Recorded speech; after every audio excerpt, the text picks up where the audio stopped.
I had seen these headphones released almost a year ago and I really liked the design of them. They seem to be like decently well made, but the price point for them at $100 was really, really steep. After getting in contact with them, they sent me like an engineering sample of these. These haven't been like fully put into mass production yet, but this is my first impression on them. Hey guys, my name is Mitchell. Before we get into this, I want to thank everyone that uses my affiliate links. I will have links to where you can possibly buy these in the description down below. If you guys want to go ahead and get a hold of me, Twitter is the best way. And if you guys want to share some of your mobile photography, check out XIAOMI. It's where I share that content. A written review of these will be on my website as always, and links to all this stuff in the description down below. Okay, let's just jump into this. Now, this is like a first impressions video of these, although I have been using them for like 2 or 3 days. And the very first thing I noticed when I got these headphones was the case. It felt so premium in my hand, and the design, the aesthetic, the way it kind of opens and closes in your hands. I love everything about this case. It's almost identical in size to the Xiaomi AirDots Pro case, but this case offers Qi wireless charging. Now the case comes apart at the top like this, and it is connected by a wire. And this is the wire that's used to charge each of these individual headphones, as each one has a place that it fits in. Now, when I was sent these, I was only sent with one pair of ear tips and no other ear fins. So it's made reviewing these a little bit difficult because I haven't been able to personally dial in the fit for my specific needs. But this is going to be the first kind of critique slash thing that I've noticed about them.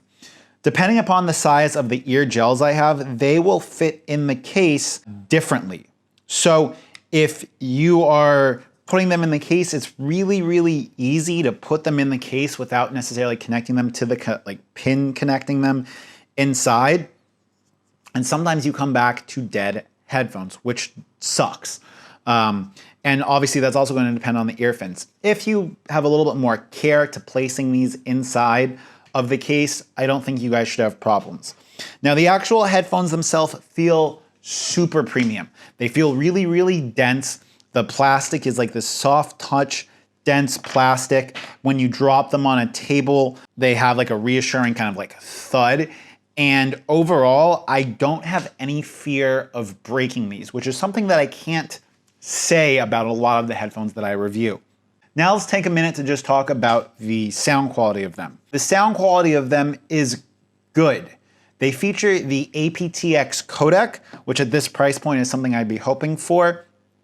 I've tried to get the fit dialed in as much as possible, and at least on like my initial impressions with listening to rock and hip hop, they sound good. Like they don't sound amazing, but they sound good. They don't sound as good as my Sabit E12s, which is a little bit of a disappointment because of the price difference, but the case of these definitely does feel better than the Sabit E12s.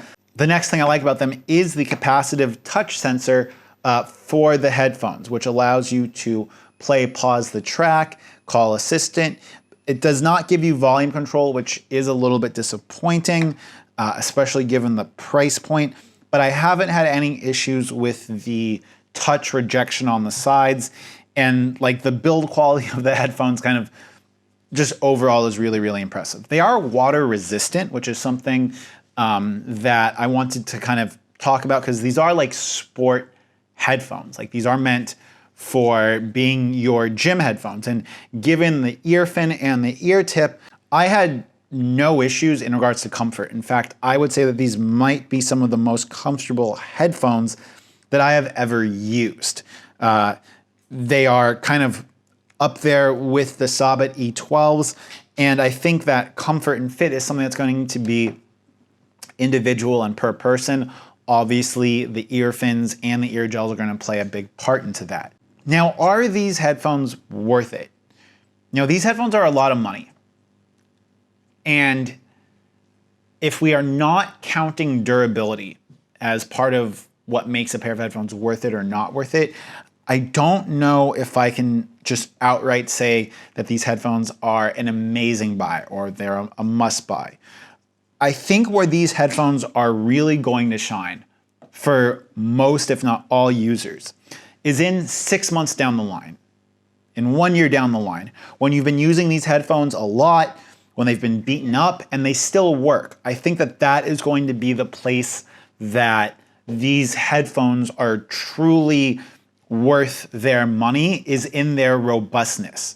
The company behind them makes a lot of other products, and on top of that, these aren't coming from just like a generic manufacturer in China that's sticking their name and logo on it, the same way we see with QCY, with Hailu, with even potentially Huawei, with AlphaWise.